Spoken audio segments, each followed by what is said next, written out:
What if the stories behind reggae legends are stranger than fiction? Welcome to Reggae Hour, where I'm your host, Mr. E. Each week we dig deep into the roots, the revolution, and the rebels you thought you knew. Stay with me. Today we uncover a chapter that's never made the history books. As Mr. Flavor, I am proud to bring to you Mr. E's Music Maestro. Today we send a word out in the air. No just celebration. A remembrance happy birthday to Clement Coxsone Dodd. A man who hears sound before D-World did ready to listen. A man who build house from rhythm. I'm filled with voice dem who travel farther than him own footsteps. Coxsone never just play music. Him organize vibration. Him gather singer, player, dreamer, and turn Lickle Yard into movement. But hear me, clear now. History have a tell whole thing. Can't no fire burn by itself. Today we give thanks to the architect, and we prepare to reason bout the hand dem, the breath, the blood behind the wall. This a no praise without truth. This a no memory without name. So we say happy birthday and we say make the full story speak. So as Mr. E would say, tune in, turn up and zone out. Let's reason Coxsone Dodd. This one says, I'm still in love with you, remember it. Yeah, you know it all. I'm still in love with it. It says something like,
See me and me big, big song, hey.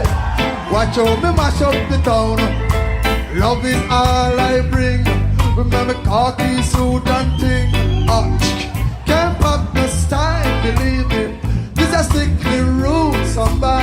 I can't pop the style.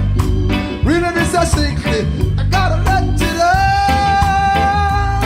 Say love, hey, say, oh, got to, hey, look at you. Don't know how to love me. Ooh, not even how to kiss me. I don't know why I know. Oh baby, baby, I'm still in love with you, girl. Really, really, really young Julie. Hey, I'm still in love with you, girl. Oh mother, I'm still in love with you, girl. Oh baby, I'm still in love. I'm still in love with you. Hey. I don't want to set it love. Hey.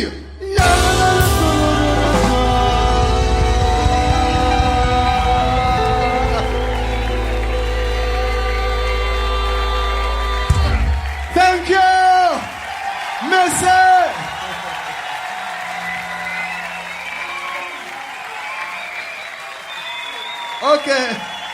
Okay.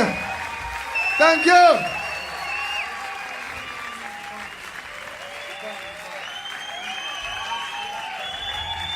Okay.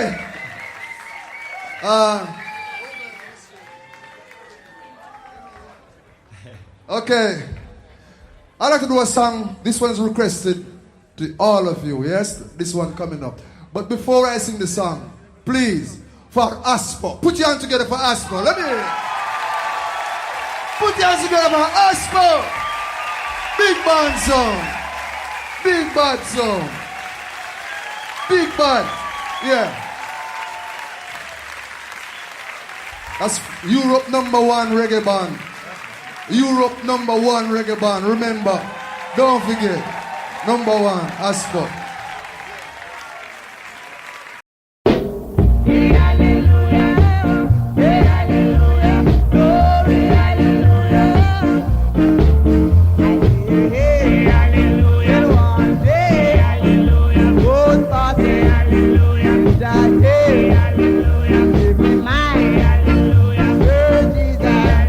Everywhere in my life, and not tomorrow.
this world is a girl for me?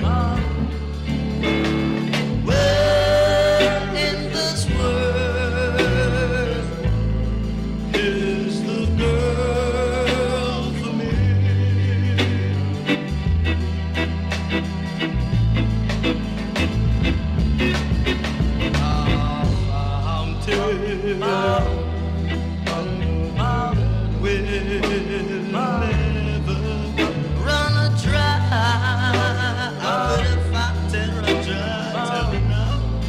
Tell me again. Who put these tears in my eyes to cry? Who put these tears? Who put these tears in my eyes to cry? Who put these tears? Who placed these tears in my eyes to cry?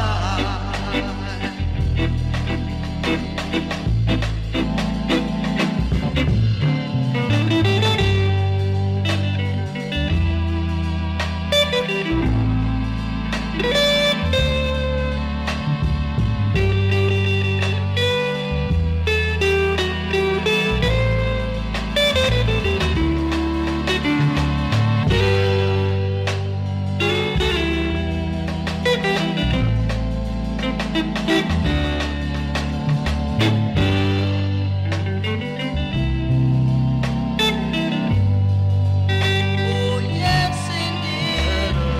I can't stand it no longer. Seems I'm wasting time. Help me, Lord, oh help me, Lord. That's my one and holy prayer. I said I can't stand it no longer. Am I really wasting time? Help me, Lord, oh help me, Lord, only you know every day I say, every day.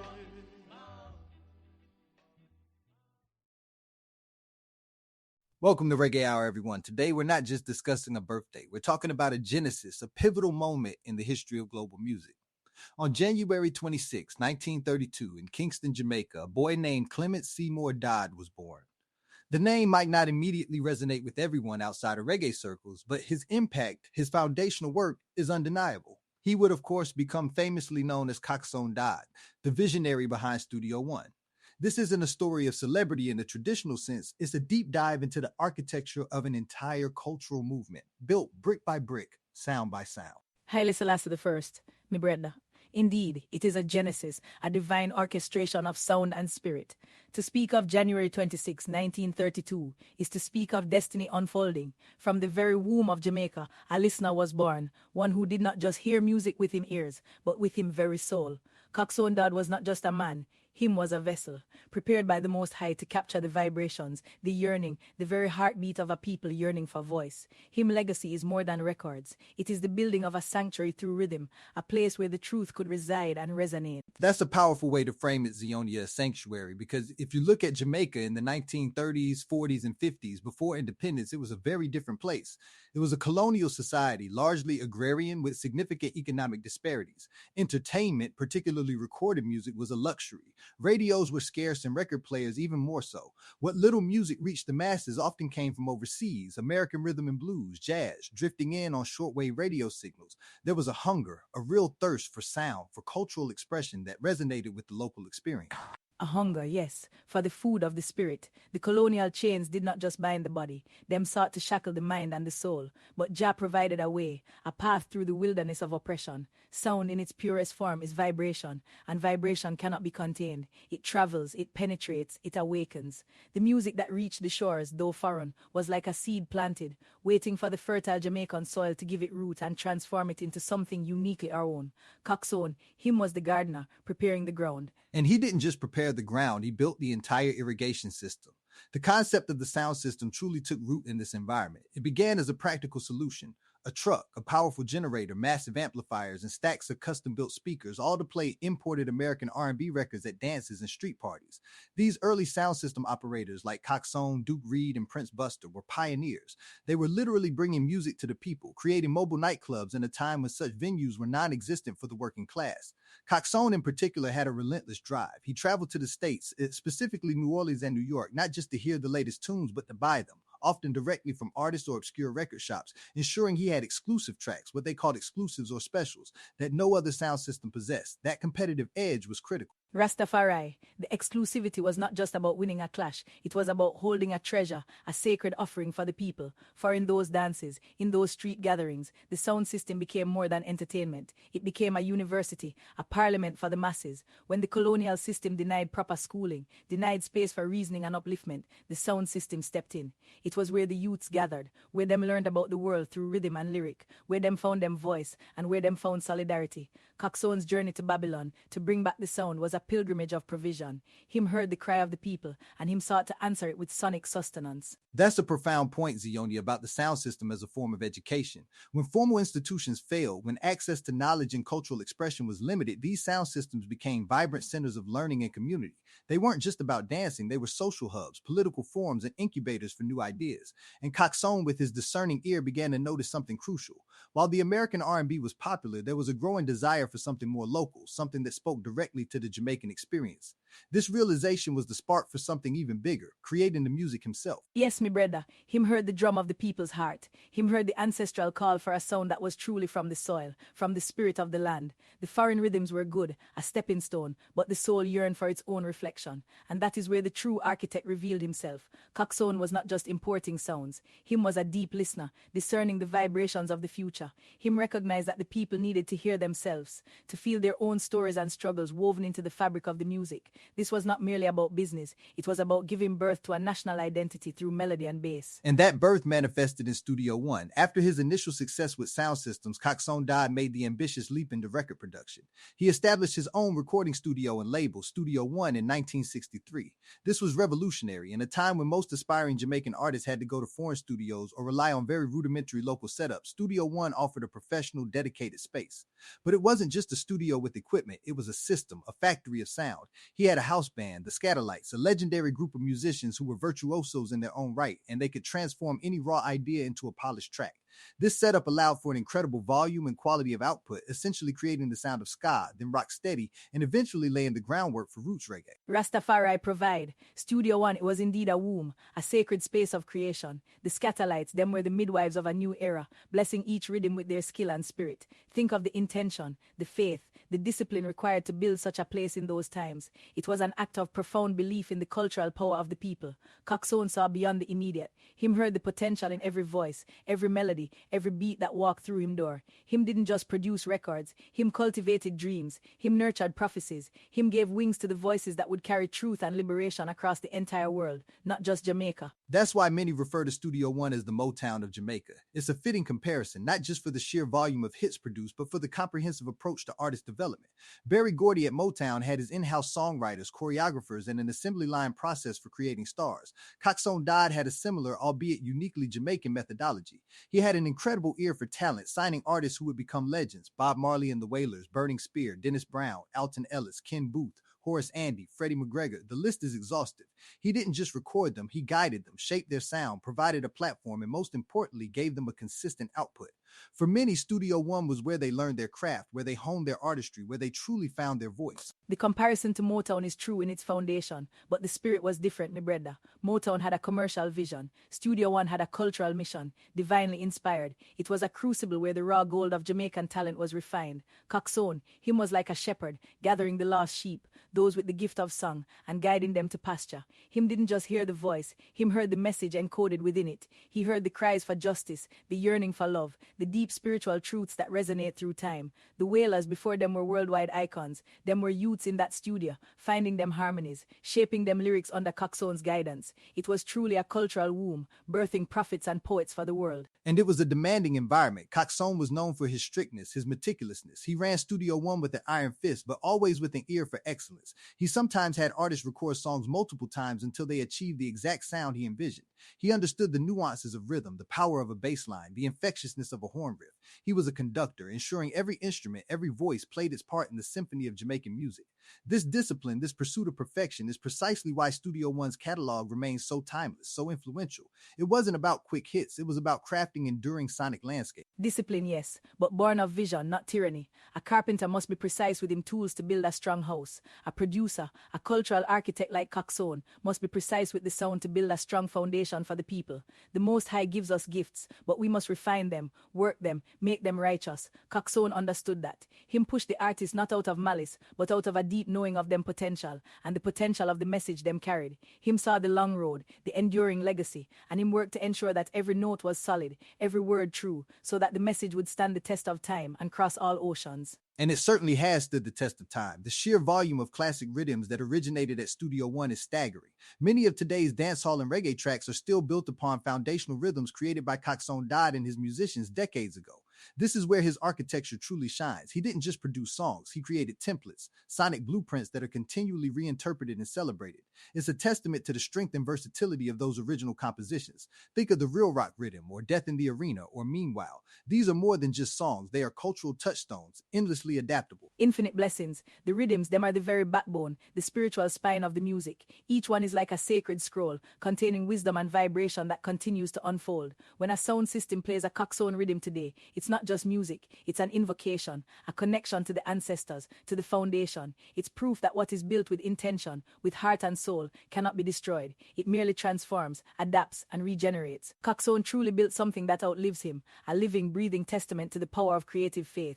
Him heard the future in the past, and him built bridges of sound to connect them. That idea of building something that outlives you, that's central to understanding Coxsone Dodd's legacy. He wasn't chasing fleeting fame or individual glory. He was establishing an infrastructure. He was creating an ecosystem where music could thrive independently of external validation. He provided the recording space, the instruments, the musicians, the distribution, and the platform. He created an economy around local talent, long before the major labels truly caught on to the global potential of Jamaican music.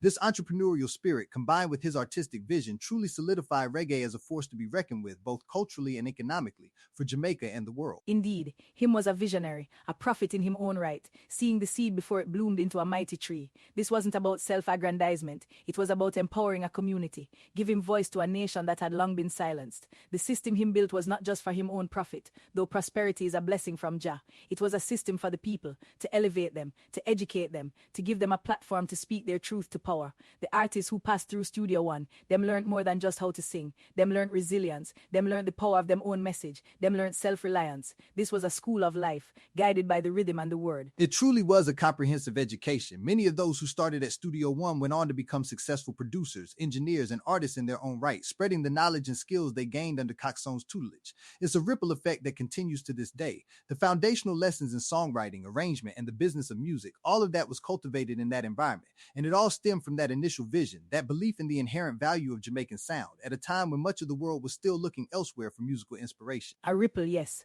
but a mighty wave it became, washing over the entire earth. From the shores of Jamaica, that sound, that truth, that rhythm has touched every corner. It's a testament to the enduring power of a single individual's faith, when that faith is rooted in the collective spirit of the people. Coxsone Dodd, him heard the people's yearning for identity, for expression, for upliftment, and him provided the means. He didn't just give them a voice. Him built the megaphone. Him built the stage. Him built the very hall where that voice would resonate for generations. And him did it with precision, with vision, and with deep respect for the cultural power that lay dormant, waiting to be awakened. His foresight was truly remarkable. To recognize the commercial and cultural potential of local music, to invest in a studio and a system, and to stick to that vision through various musical shifts, from ska's fast pace to rocksteady's soulful groove, and then to roots reggae's conscious message, that demonstrates a profound understanding of the evolving soundscape and the cultural pulse of Jamaica. He didn't just follow trends, he often set them, providing the canvas upon which countless artists would paint their masterpieces. Him never followed. Him led by listening, by overstanding the flow of time and the heart of the people. Each transition, from ska to rocksteady to roots, was not a mere change in beat, but a deeper spiritual evolution, a revelation. Ska was the joy of independence. Rocksteady was the soulful introspection. Roots reggae was the conscious awakening, the call for justice and righteousness. And Coxsone, him was there, tuning the instruments, arranging the harmonies, ensuring that the sound was always in alignment with the spirit of the era. He heard the future in the present moment, a true prophet of the rhythm. And the impact of that foundational work extends beyond just the music itself. It contributed significantly to Jamaica's cultural identity on the global stage. Reggae became one of the island's most recognizable exports, a powerful ambassador for its unique spirit and worldview. And it all started in large part with architects like Coxsone Dodd, who had the vision and the fortitude to build that initial infrastructure.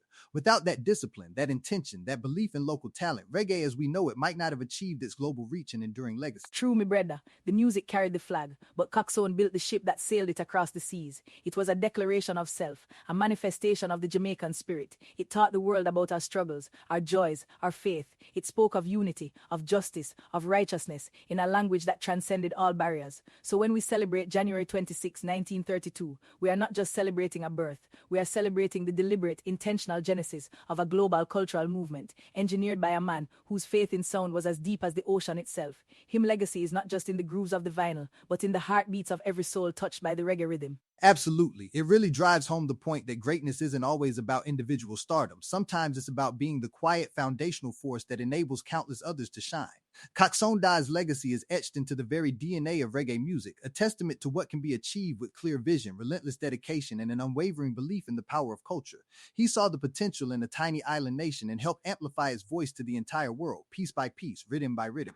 Indeed, him was a true elder, a wise one who understood that to build for the future, one must first lay a strong foundation in the present. Him legacy reminds us that true power lies not in fleeting fame, but in the enduring structures of truth and spirit that uplift a people. The question for us today then is simple yet profound. Who is building the foundation now, and who are they building it for? Are we seeking instant gratification, or are we sowing seeds for generations yet unborn? Think on these things, brothers and sisters, as the reggae rhythm continues to flow.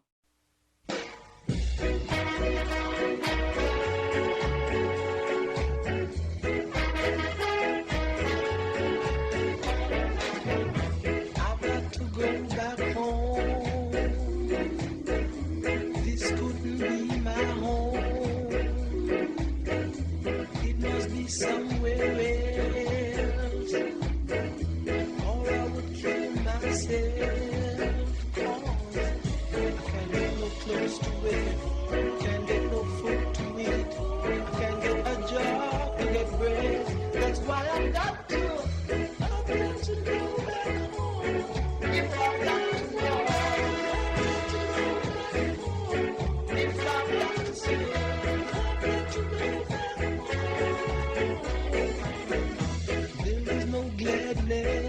Nothing but sadness, nothing like a future here.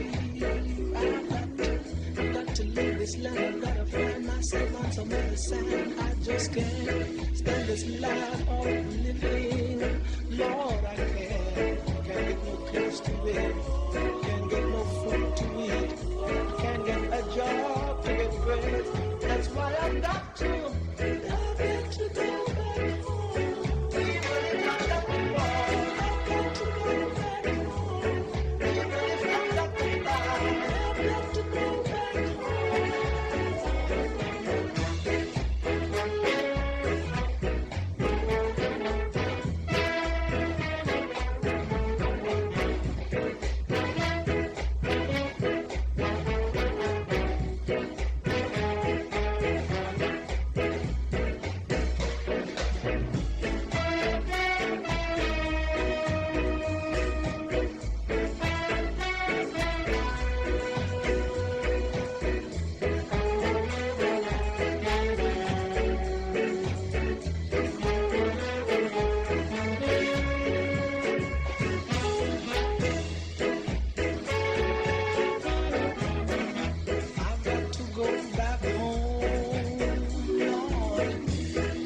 they're singing away their time.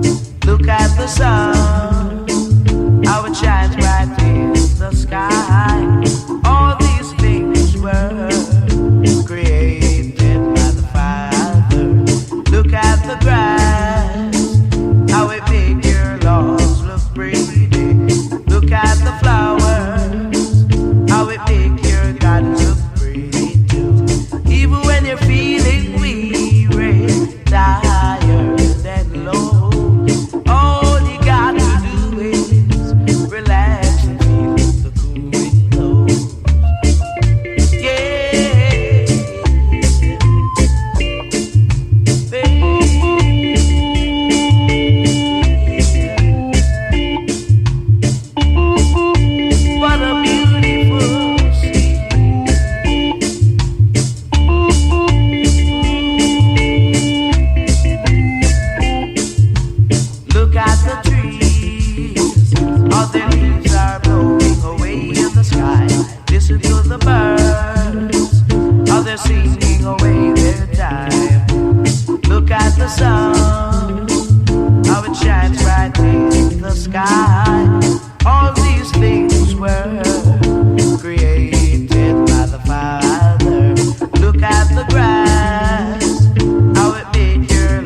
People are talking.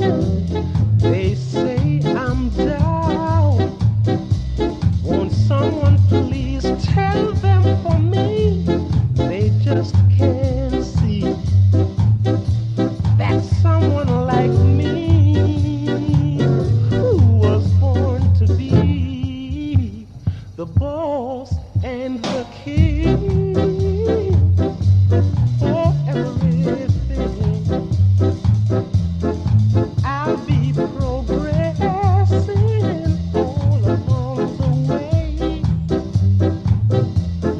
I'll be riding high, reaching the sky. I've been terrorized and I've been brutalized. I've been pushed around. I've been lost and found. Well, I guess someone may try to even tell a lie. You'd better be aware. I've got something there. If there's another, I'll soon discover and know what to do. If they are so untrue, they will be so blue. Even in talking, they have no sense. Won't someone please tell them for me to get hence? 'Cause even the trees and the birds that seize above the ground, they know that I'm around. One more thing, and someone like me, who was born to be the new boss and the king for everything. I'll be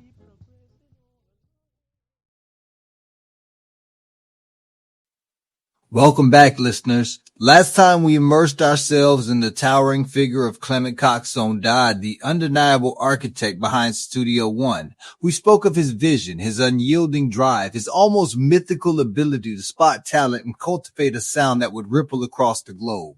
He was in many ways the ultimate gatekeeper, the organizer, the man with the blueprint for an entire musical empire. Studio One wasn't just a recording studio, it was a system, a well-oiled machine that produced hit after hit, shaping the very fabric of Jamaican music. System, you say, brother? I hear you. The history books them love to paint a picture with one man at the center, like the sun. And Coxsone him was a powerful force, no doubt. Him vision clear like the morning dew. But the system, sir, when we think system, I see gears and steel, cold and unfeeling. But the music that throughout the Studio One, that wasn't cold, that was hot, that was soul. That was life itself, born from flesh and blood, not circuit boards. And that's precisely the point, Zionia. While Coxsone's genius for structure and curation is undeniable, it's easy from a distance to overlook the beating heart within that system. The human element, the raw talent, the tireless effort that turned a vision into a tangible sonic reality. We often speak of Studio One as this monolithic entity, but it was, as you rightly imply, a collective endeavor. It was a space where incredible musicians convened day in and day out to craft what we now revere. It's time we pulled the camera back a little, moved away from the control room window and focused on the stage, on the instruments, on the hands that made the music. Yes, man. Pull the camera back and shine a light, nah? 'Cause still on them keep certain parts of the story in the shadow. Them talk about the stars, the singers, the producers, but who lay the foundation, who build the rhythm that make the people them move. It's like building a big house and only talking about the architect and the rich man who own it, but never mentioning the masons who lay the bricks, the carpenters who cut the wood, the laborers who carry the heavy load. That is incomplete history, brother. That is an imbalance that needs to be correct. And that's where we pivot today, because while Clement Dodd was indeed the visionary organizer and the astute businessman, the sound of Studio One, that unmistakable defining sound, was not conjured from thin air by him alone. It was crafted note by note, rhythm by rhythm, by a group of extraordinary musicians, a house band that for too long has been relegated to the footnotes of history. They were known simply, often generically, as the Studio One Band, but to those in the know, they were the Scatterlights. The Scatterlights, yes! Give thanks for the name. Cause even a satellite would orbit a bigger body, yes, but it have its own purpose, its own light, its own journey. Them wasn't just nameless hands, them was artists, innovators, foundation builders. Studio One wouldn't be Studio One without them. The rhythm that carried the singer's voice, the brass that sting like a scorpion and soar like a hawk, the bass line that hold the whole thing steady like an anchor in the storm. That was the Scatterlights. Them was the engine room, the very pulse of the place. Precisely. The Scatterlights weren't just a rotating cast of session musicians. They were a cohesive unit, a true band in every sense. They were disciplined, versatile, and incredibly prolific. Picture this. They'd show up at Brentford Road, often before dawn, ready to work. Coxsone's demands were legendary: perfection, innovation, and speed. They had to be able to jump from a ska rhythm to a rock-steady groove, then seamlessly transition to an early reggae beat, all within the same session, sometimes on the same day. They were musical chameleons, but with an unmistakable signature. And them did it with style, brother. No complaint, just pure dedication to the craft. Imagine the pressure, Coxsone him the da, him listening ear sharp like a razor. The singers them the da, waiting for put them voice under the rhythm. And the musicians, them just have to create magic just so, on demand. Morning come, them they in the studio. Sun hot, them they in the studio. Nightfall, them still they in the studio. It wasn't no 9 to 5, you know. It was a life. It was a calling. Them live and breathe music in that place day after day. Them sweat, them toil, them pour them soul out into them instruments, knowing that what them created will live on forever. It truly was a human factory, as you described it earlier, a place where talent was honed through sheer repetition and high expectations. They would often play the same rhythm track multiple times, each take incrementally better until Coxsone gave his nod of approval. This rigorous process instilled an incredible tightness, a precision that became the hallmark of Studio One's sound.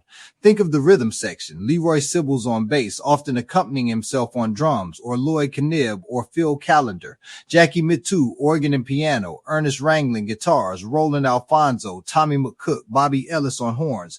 These weren't just names, they were the pillars of a sound that defined an era. They didn't just play the notes, they imbued them with the very essence of Jamaican life, creating a tapestry of sound that was both sophisticated and raw. Ah, yes, Jackie Mittoo. The man was a genius, a true visionary on the keyboard. He could take a simple melody and turn it into pure gold. And the horns, brother, Roland Alfonso, Tommy McCook, them horn lines, them was like the voice of Jamaica itself, speaking through brass. Them wasn't just backing tracks, them was integral to the song, part of the melody, part of the soul. Them musicians, them was musical alchemists. Them could make the instruments sing, cry, dance, even pray. Them never get tired of finding new ways to express the emotion, to give the rhythm its own character. That dedication, that pure artistry, that's what makes Studio One special. But it was them who did it, not just Studio One, the Scatterlights.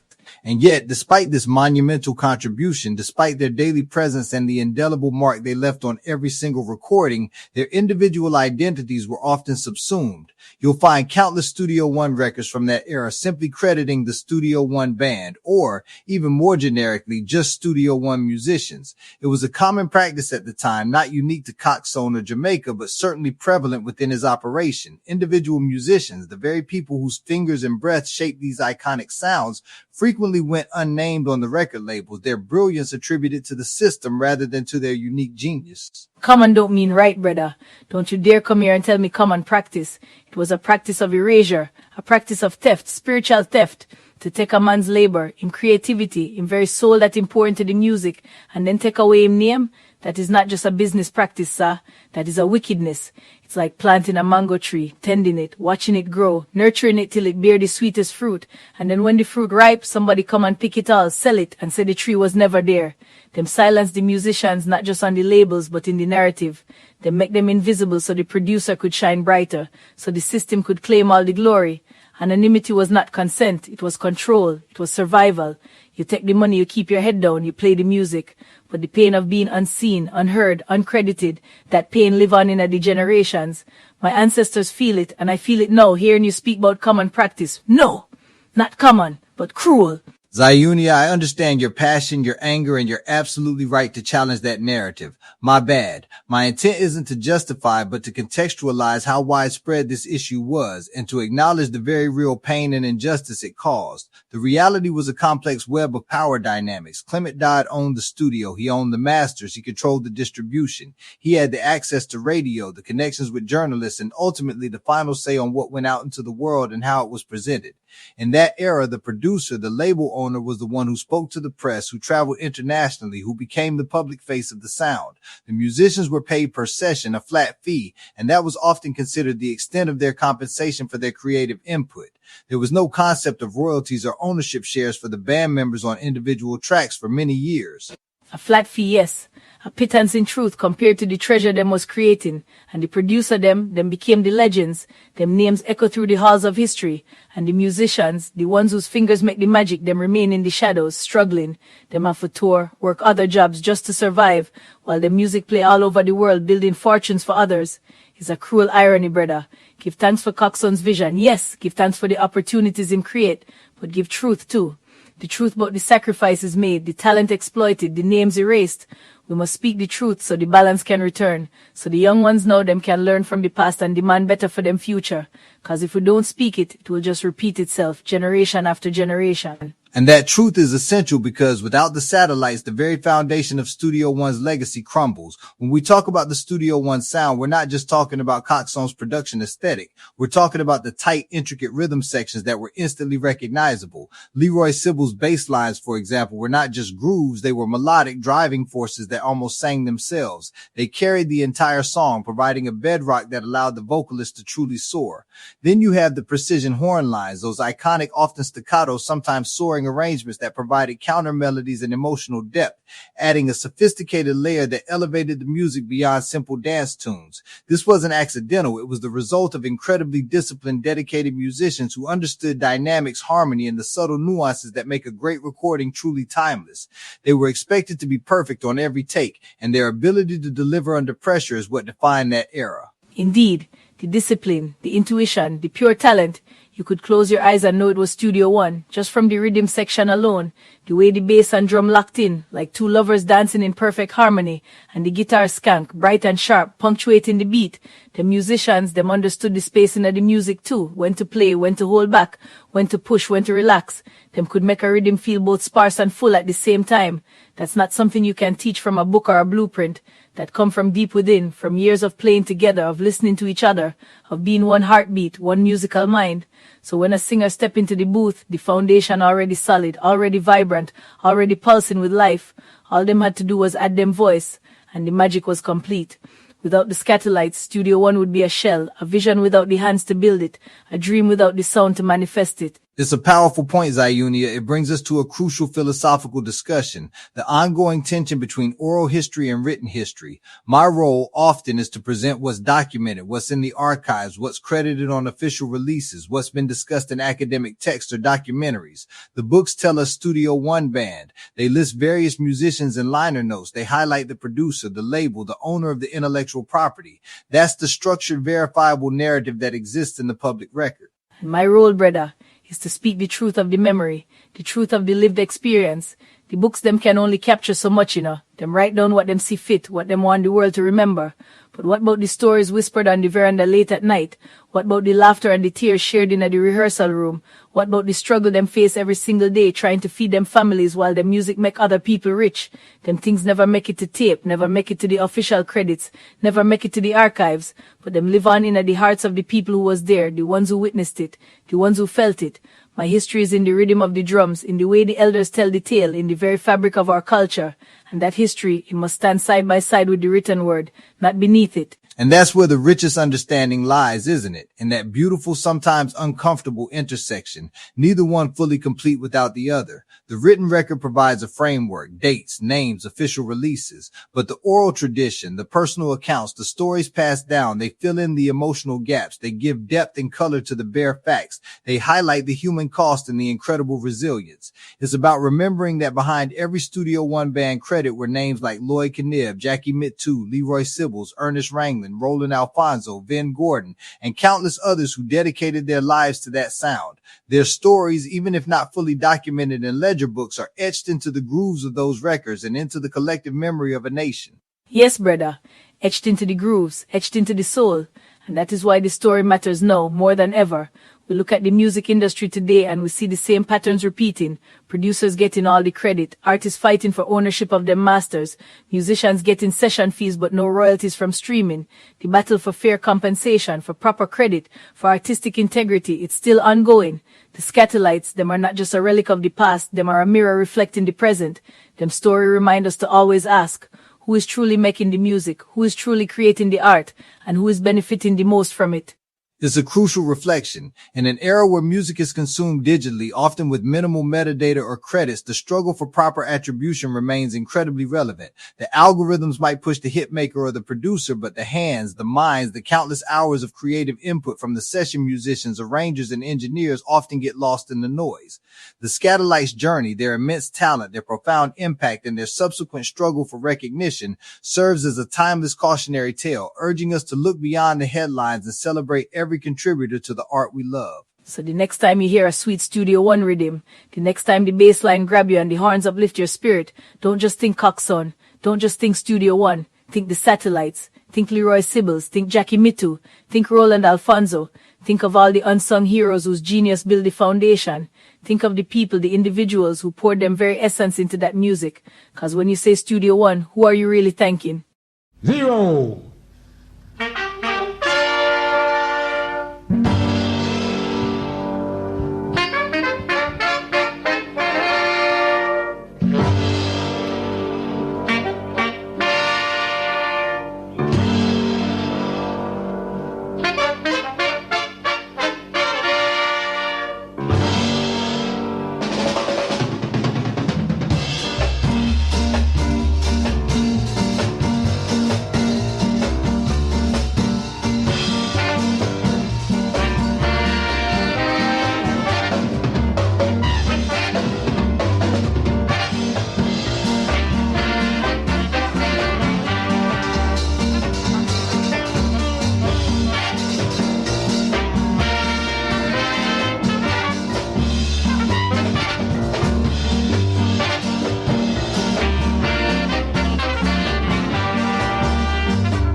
the winter of 1964 came this movie to Jamaica.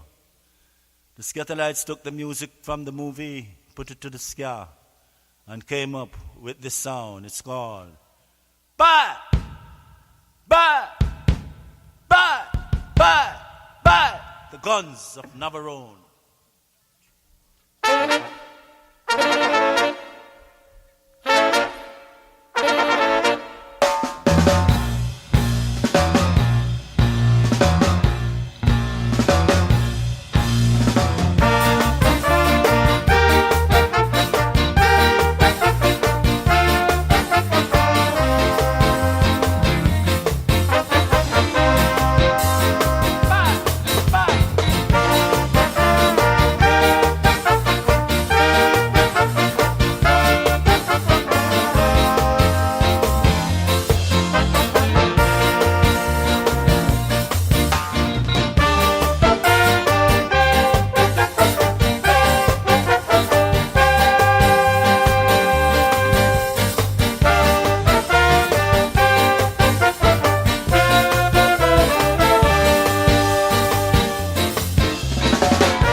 Si es de verdad que quieres un poquito, déjame libre para que pase el dolor. Es que ya hemos tenido demasiado, la rabia sin razón hoy, oye que lo mato a los dos. Si nos juntamos con el favor del cielo, ahora mismito escribámosles a Dios que fue verdad que nos amamos con locura, que tu cuerpo con mi cuerpo fue un regalo de su amor desde este puerto querido donde salía la vida. Te pido paciencia, coraje y un adiós.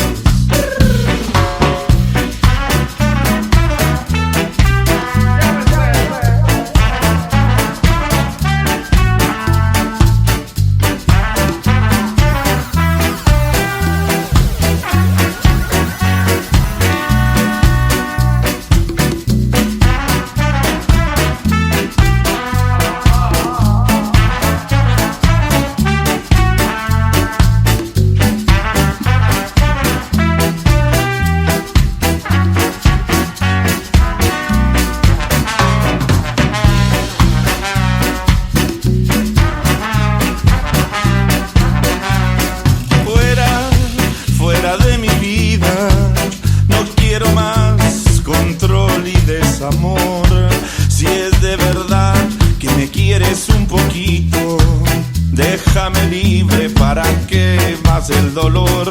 Es que ya hemos tenido demasiado, la rabia sin razón y oye que nos mató a los dos.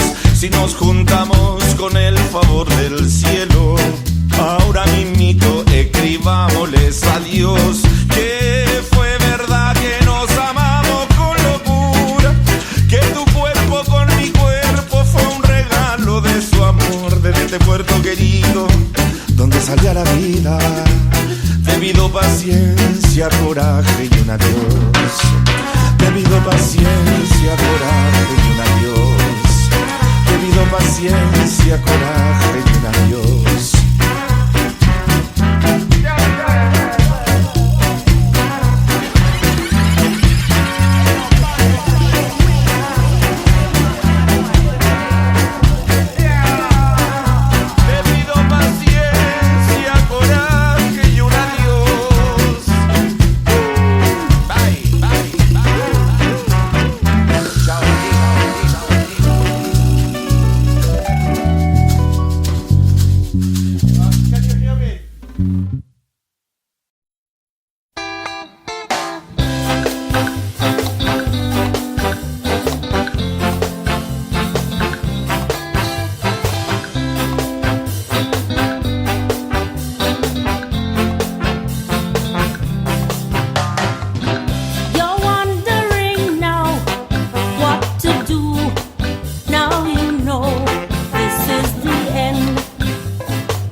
There are seasons when your body isn't asking to be fixed.